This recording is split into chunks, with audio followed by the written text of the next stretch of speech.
Hello, I'm Judge Carol Kelly. And I'm Judge Orlando Prescott. We've worked with families affected by domestic violence for many years. We've learned a great deal and we want to share this with you.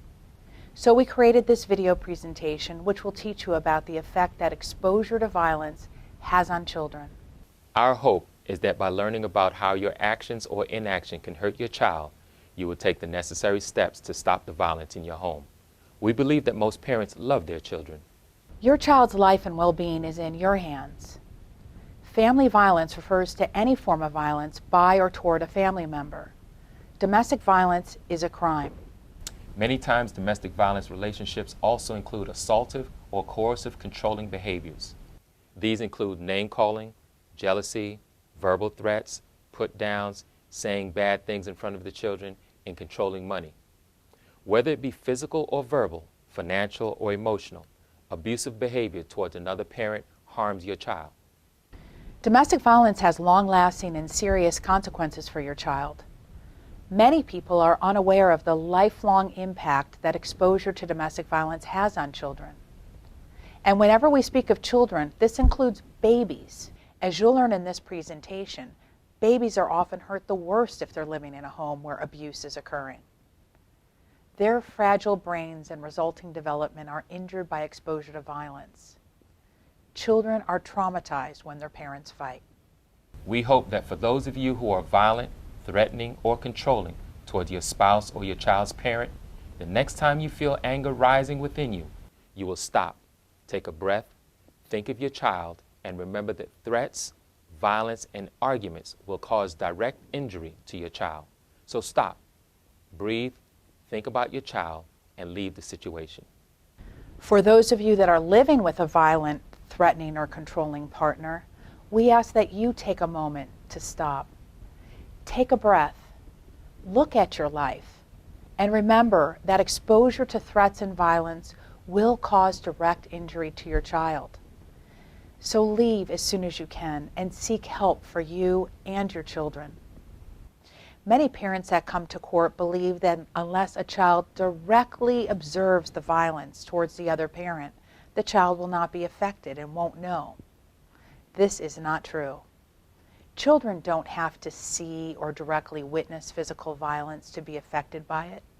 We know that children who are exposed to violence in the home are affected.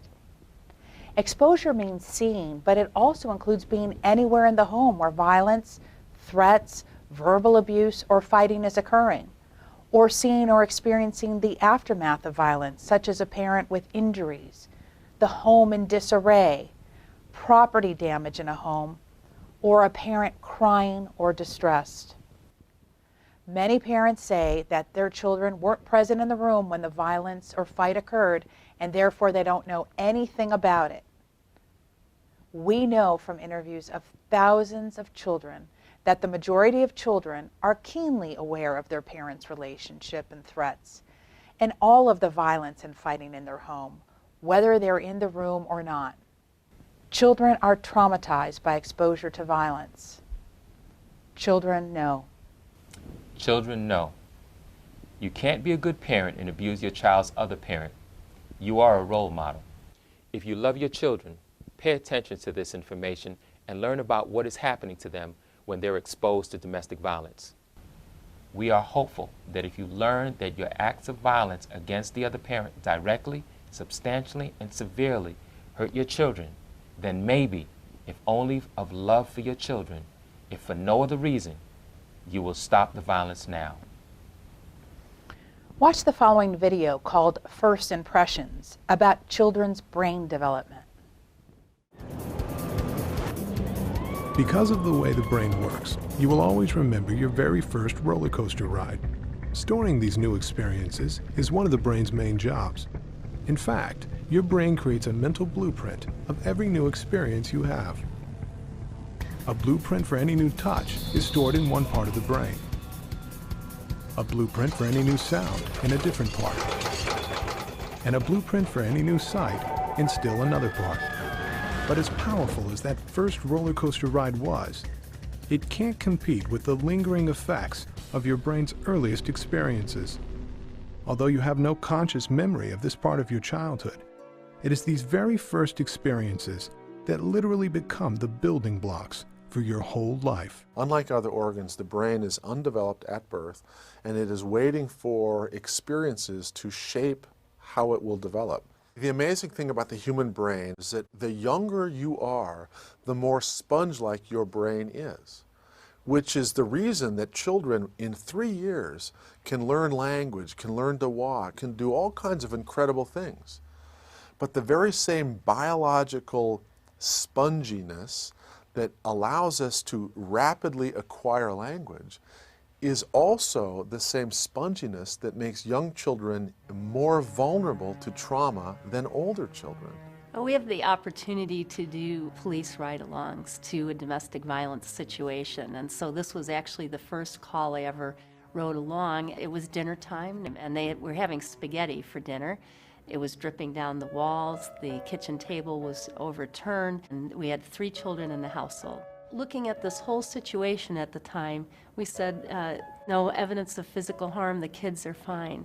We learned differently, of course. The boy in the corner was classic behavior that we see with kids who have had chronic exposure to violence. He would just completely zone out, numb out as things started to get scary. The 6-year-old little girl on the chair blames herself for what's going on, but actually it was 4 years later that we really appreciated who had some of the most profound or severe harm coming out of this situation, and that was the 6-month-old baby who was now 4.5 and had seriously injured another child in preschool. It's literally the opposite of the way most people think about this. Most people think young children, they don't really understand what's going on and they're resilient. But the fact is, if anybody's impacted more severely, it's the younger child.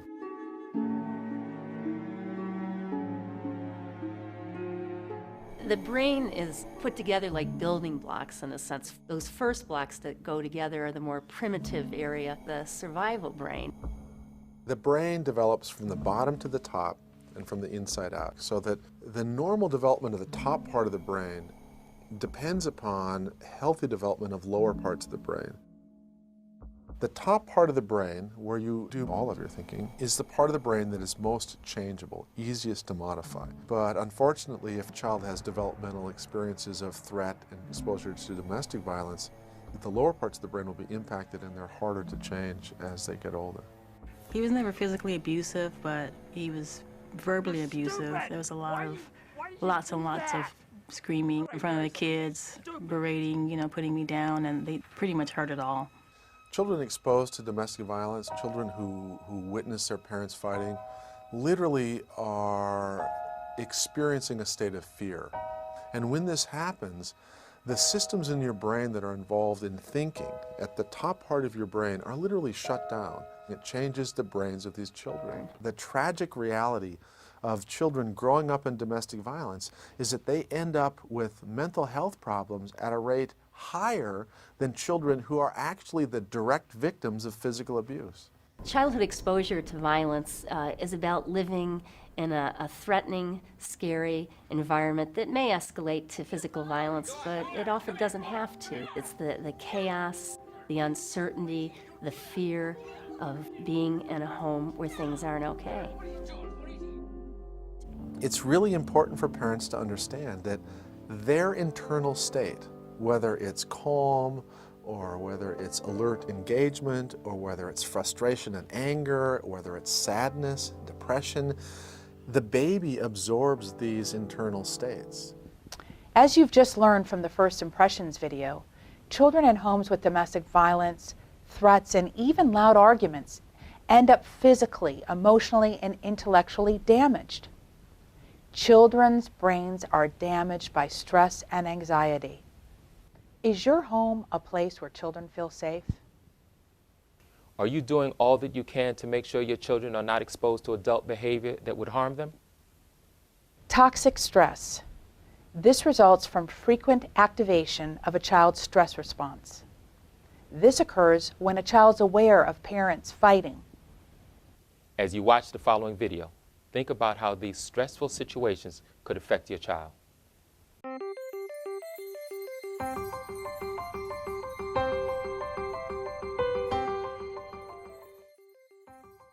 Learning to deal with stress is an important part of healthy development. When experiencing stress, the stress response system is activated. The body and brain go on alert. There's an adrenaline rush, increased heart rate, and an increase in stress hormone levels. When the stress is relieved after a short time, or a young child receives support from caring adults, the stress response winds down and the body quickly returns to normal. In severe situations, such as ongoing abuse and neglect, where there is no caring adult to act as a buffer against the stress response stays activated. Even when there is no apparent physical harm, the extended absence of response from adults can activate the stress response system. Constant activation of the stress response overloads developing systems, with serious, lifelong consequences for the child. This is known as toxic stress. Over time, this results in a stress response system set permanently on high alert. In the areas of the brain dedicated to learning and reasoning, the neural connections that comprise brain architecture are weaker and fewer in number. Science shows that the prolonged activation of stress hormones in early childhood can actually reduce neural connections in these important areas of the brain at just the time when they should be growing new ones. Toxic stress can be avoided if we ensure that the environments in which children grow and develop are nurturing, stable, and engaging.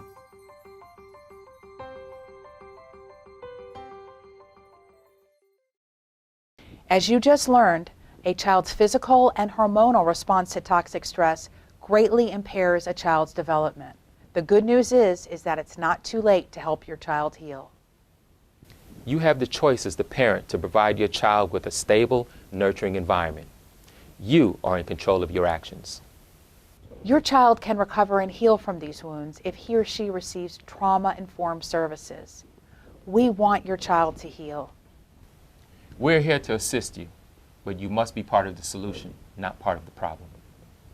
Babies respond to stimuli and lack of stimuli. Watch this experiment where a baby is ignored for only 2 minutes. Babies this young are extremely responsive to the emotions and the reactivity and the social interaction that they get from the world around them. This is something that we started studying 30, 40 years ago, when people didn't think that infants could engage in social interaction. In the still face experiment, what the mother did was she sits down and she's playing with her baby who's about a year of age. I'm like a girl. Oh. And she gives a greeting to the baby gives a greeting back to her. Yeah. This baby starts pointing at different places in the world, and the mother's trying to engage her and play with her. They're working to coordinate their emotions and their intentions, what they want to do in the world. And that's really what the baby is used to. And then we ask the mother to not respond to the baby. The baby very quickly picks up on this, and then she uses all of her abilities to try and get the mother back. She smiles at the mother. She points because she's used to the mother looking where she points. The baby puts both hands up in front of her and says, "What's happening here?" She makes that screechy sound at the mother, like, come on, why aren't we doing this? Even in this 2 minutes, when they don't get the normal reaction, they react with negative emotions, they turn away, they feel the stress of it, they actually may lose control of their posture because of the stress that they're experiencing. Okay. I'm here. And what are you doing? Oh, yes. Oh, what a big girl. It's a little like the good, the bad, and the ugly. The good is that normal stuff that goes on, that we all do with our kids. The bad is when something bad happens, but the infant can overcome it. After all, when you stop the still face, the mother and the baby start to play again. The ugly is when you don't give the child any chance to get back to the good. There's no reparation, and they're stuck in that really ugly situation. So you see the baby's reaction when the baby is ignored for only 2 minutes? If domestic violence is occurring in your home, your baby is experiencing more than just being ignored for a few minutes. If you are committing violence, if you're threatening your partner, if you're arguing loudly, your baby is aware and experiencing toxic stress. Your baby is being hurt. You are hurting your child. It's not just your child's brain that's being damaged by exposure to violence. Exposure to violence shortens your child's telomeres. Shorter telomeres results in a shorter lifespan. Watch this news report about the effect that exposure to violence has on your child's health and life. If you think your child is resilient, a new study may have you thinking again. Researchers at Tulane University say children who are exposed to violence may not show it on the outside, but can actually be genetically changed by it. WDSU anchor LaTanya Norton is on your side to explain the serious health risk associated with this kind of stress on a child. So my kids went through Katrina. I'm like, they're going to be fine. They're resilient, right? They bounce back. And what we're seeing is that they may look like they're bouncing back on the outside, but that they may have this kind of scar. A scar in their DNA. Researchers say children may not be as invincible as parents may think. A new study by Dr. Stacy Drury of Tulane University finds that family violence leaves a genetic imprint on children. Dr. Drury took genetic samples of 80 children in New Orleans between the ages of 5 and 15. She found that children in homes affected by incarceration, suicide, or domestic violence had shorter telomeres. Telomeres are the protective caps on chromosomes. The shorter the telomeres, the shorter the lifespan, and the greater the risk of heart disease, obesity, mental illness, hypertension, and diabetes. A little bit of stress is good, but too much stress or chronic stress sort of puts your body on high alert. And if your body is on high alert for so long, it kind of starts to do damage to the organs. You can help save your children from these scars to their DNA by stopping the abuse of your partner. If you're abusive, you need to be accountable for the harm that you're inflicting, not only on your adult partner, but also on your child. Domestic violence is a crime. Domestic violence can be committed by men or women. However, statistically, men commit the violence against women in the majority of cases. We know that most men who use violence have suffered from abuse and exposure to violence themselves. We need to stop this cycle of violence and abuse. It stops with you. If you witnessed your parent being threatened or abused, think back on how bad that made you feel, how scared, how angry, how helpless. Do you want to do this to your kids? You have the opportunity right now to face who you are and how you act. You have the opportunity right now to change your behavior. You have the opportunity right now to take the steps necessary to be a good parent. You have the opportunity right now to ask for and receive help with your issues. You have the opportunity to give your child a chance to heal and get well. We know from many scientific studies that when babies grow up in homes with an abusive parent present, their brains do not develop properly, and their IQs are lower. We know that these children have emotional scars and often lack empathy. They have an inability to attach to others.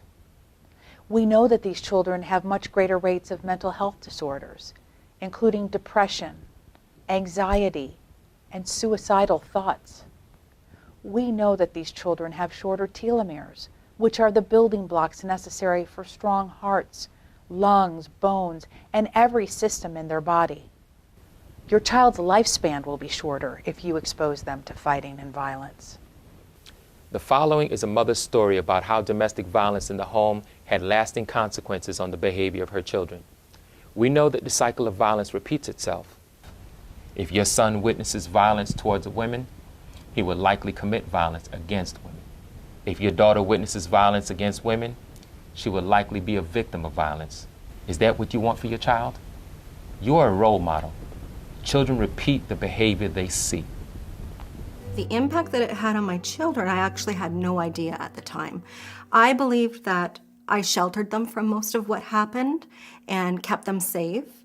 And that was 8 years ago now, and time has shown me that they were impacted far more drastically than I thought. For years I stayed because I believed it was what was right to do for them, and now I believe that it's best to leave a relationship like that because of the impact it has on them. They were traumatized to an end that I'm not sure I can even describe. They understand relationships between partners to be abusive. They understand that it's okay to be disrespectful and it's okay to be a bully. They all suffered impact through school. We have dealt with drug and alcohol dependencies, issues with the law. So it has been really far-reaching in how it's impacted them. Exposure to violence and toxic stress damages your child's brain. The positive news is that children's brains can be healed and rewired. How? By creating new positive experiences to counteract the negative ones. It's not too late to change your behavior.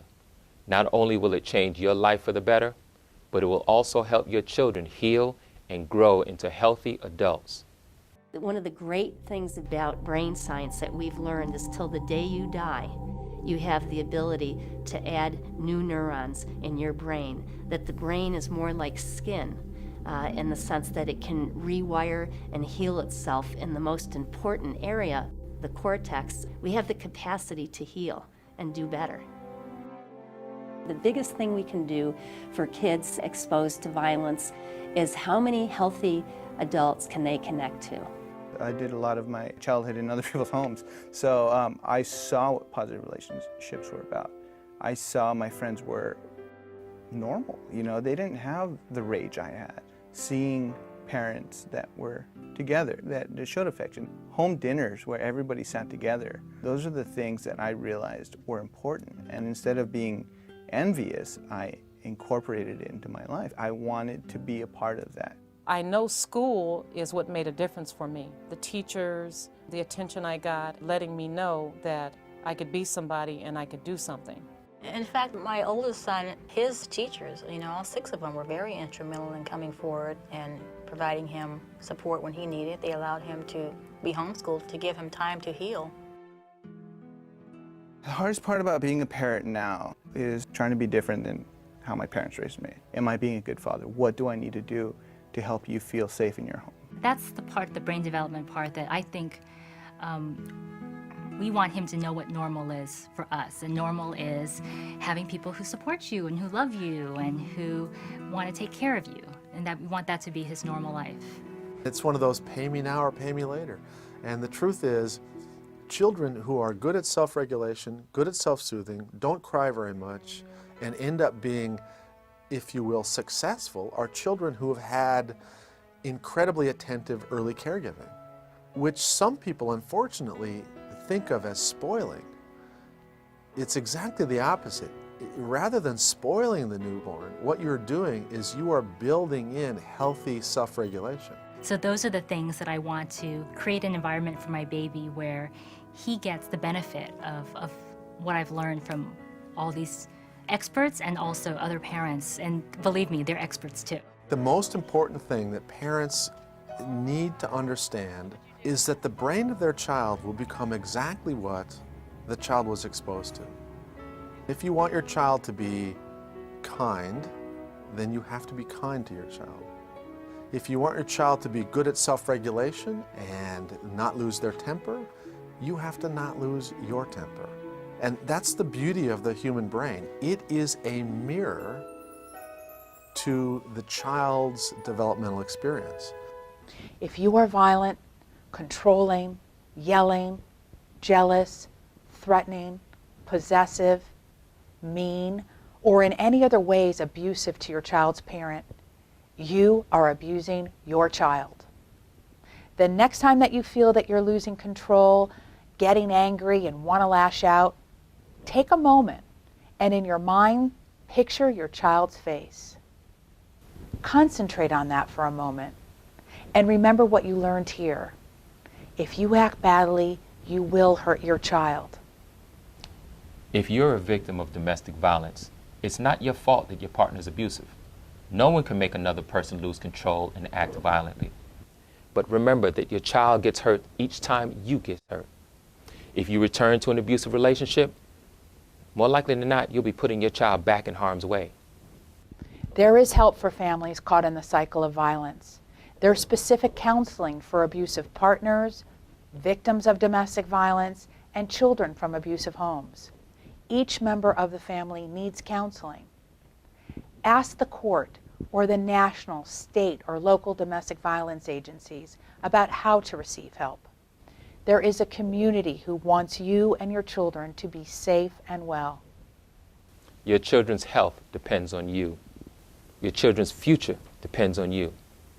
Take the necessary steps to save your child. Thank you. Thank you.